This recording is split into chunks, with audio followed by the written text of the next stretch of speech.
Los juicios. Para comprender el trabajo que realiza el Poder Judicial de la Federación, es necesario saber, de forma general, qué es un juicio o proceso jurisdiccional, cuáles son sus etapas y qué sujetos intervienen en él. ¿Qué es un juicio? En la convivencia cotidiana se suscitan con frecuencia conflictos entre los miembros del grupo social. Los protagonistas pueden solucionar algunos de ellos mediante el diálogo o con arreglo negociado.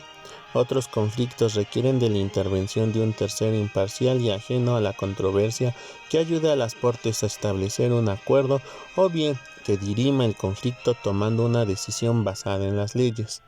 El juicio o proceso jurisdiccional es el conjunto de actos que se siguen ante los funcionarios y órganos del Estado encargados de impartir justicia, con la finalidad de resolver, conforme a derecho, una controversia en dos o más sujetos que tienen intereses opuestos. ¿Quiénes intervienen en un juicio? Durante el juicio intervienen distintas personas e instituciones, entre las que destacan el juzgador y las partes del conflicto.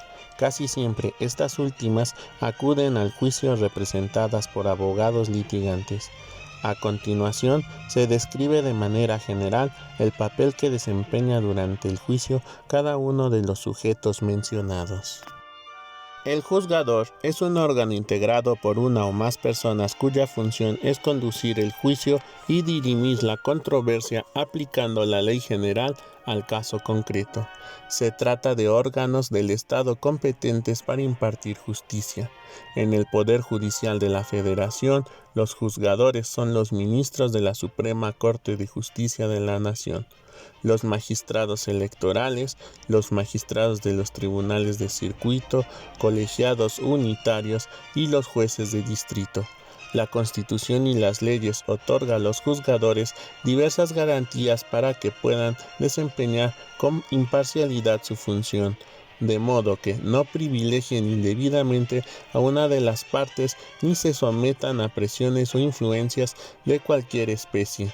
Para el desempeño de sus funciones, el juez cuenta con el auxilio de distintos funcionarios, entre ellos los secretarios y los actuarios.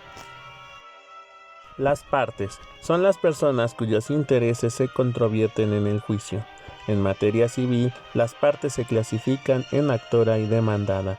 En materia penal, las partes reciben el nombre de parte acusadora, Ministerio Público en representación de la víctima del delito y defensa, abogado defensor e inculpado.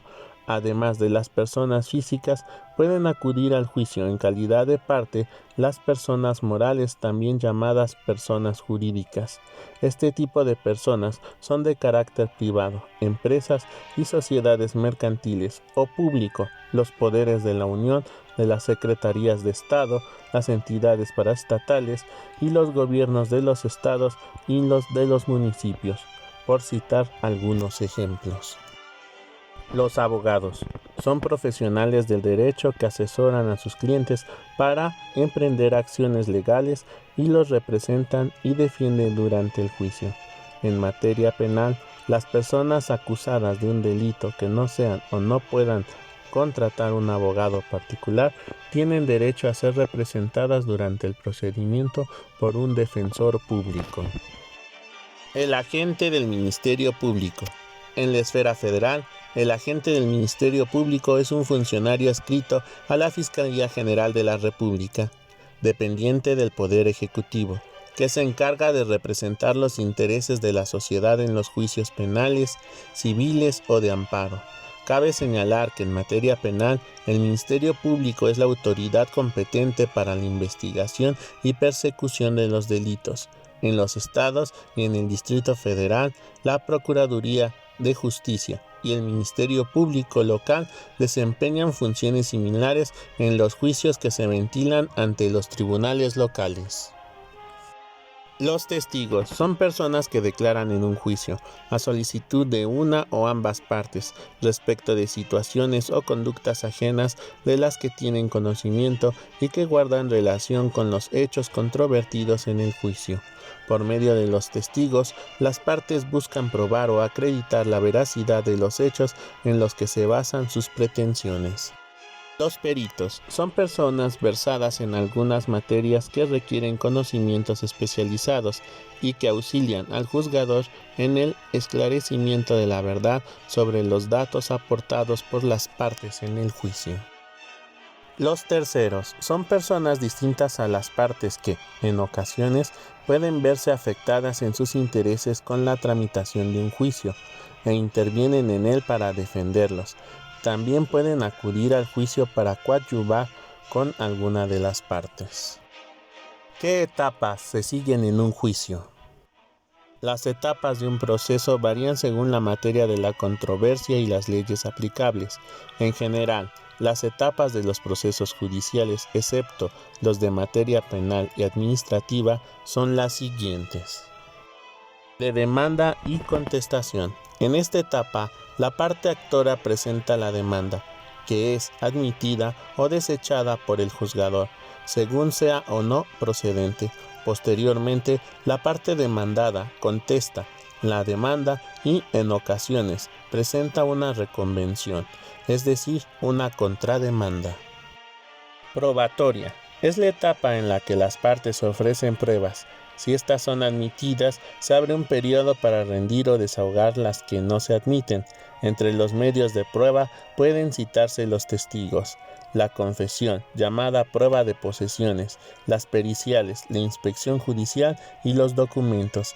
En materia penal son medios de pruebas, además de los mencionados, el careo y el reconocimiento de persona. De los alegatos. Es el momento procesal en el que las partes presentan al juzgador sus conclusiones finales. De la resolución definitiva. El juzgador examina durante esta etapa todo lo actuado durante el proceso y emite una sentencia que resuelve el fondo de la controversia. De revisión.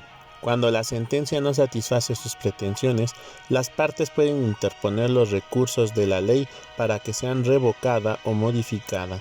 Dichos recursos se tramitan, según el caso, ante el propio órgano que dictó la sentencia o ante una instancia superior. Entre los recursos reconocidos por las leyes están los de revocación, revisión, queja, responsabilidad y apelación. De amparo. Si las partes consideran que la sentencia violenta alguna de las garantías individuales consagradas en la Constitución o de derechos humanos, como puede ser la que obliga al juzgador a resolver con apego estricto a las leyes aplicables o la que exige motivar o justificar debidamente su resolución, puede interponer un juicio de amparo. Antes debieron haber agotado todos los medios previstos en la ley para impugnar la sentencia. Cabe señalar que el amparo realmente constituye un juicio independiente y no una etapa de otro. De ejecución. Cuando una sentencia queda firme, luego de que se agotaron todos los medios legales para impugnarla, las autoridades deben ejecutarla, haciendo cumplir lo ordenado por el juzgador. ¿Sobre qué materias tratan los juicios que se ventilan? El Poder Judicial de la Federación es competente para resolver las controversias que se suscitan con motivo de la aplicación de las leyes federales en las materias civil, mercantil y administrativa. También se encarga de los juicios en materia penal tramitados con motivo de la comisión de los delitos federales.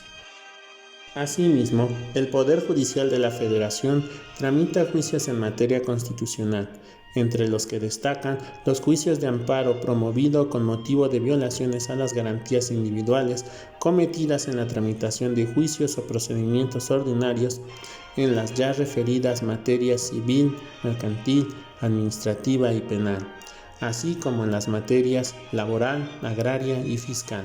A continuación, se hace una descripción general de las materias sobre las que tratan los juicios. Los juicios en materia civil tienen como propósito la solución de controversias relacionadas con la personalidad, la familia o el patrimonio, el domicilio, el estado civil, el matrimonio, el divorcio, la adopción, la patria potestad, la tutela, las propiedades, las sucesiones, las obligaciones y los contratos, entre otras. Una de las características de las controversias civiles es que cuando interviene una autoridad como parte en el conflicto es considerada como un particular para los efectos del juicio. Los juicios en materia mercantil, los cuales tienen por objeto resolver las controversias que deriven de los actos de comercio normados por las leyes de la materia. Estos juicios pueden englobarse dentro de los civiles. Los juicios en materia administrativa son los que tramitan los particulares para anular o modificar un acto de las autoridades administrativas, por ejemplo, la clausura de un establecimiento comercial o de una construcción. Cuando estiman que es injusto o que no reúnen las formalidades legales, en este tipo de juicios se incluyen los relativos a las materias fiscal y agraria. Los juicios en materia fiscal se promueven en contra de las resoluciones definitivas dictadas por autoridades fiscales en las que se determine la existencia de obligaciones fiscales, se niegue la devolución de impuestos o se impongan multas.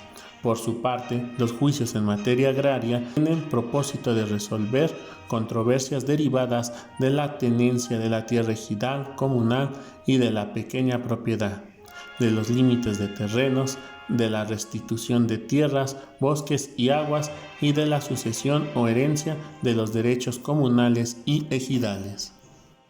Los juicios en materia penal están orientados a establecer si se cometió o no un delito, quién debe responder por él y, en su caso, la pena que le corresponde. Los juicios en materia constitucional tienen la finalidad de mantener o defender el orden creado por la Constitución Política de los Estados Unidos Mexicanos.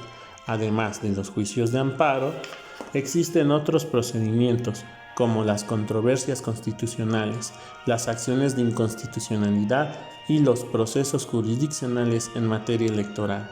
Por ejemplo, los juicios en materia laboral tienen por objeto dirimir las controversias derivadas de las relaciones de trabajo, como son las que se originan por el despido injustificado de un trabajador. Síguenos a través de este canal, el cual compartiremos investigación jurídica, contable y administrativa que es importante para ti.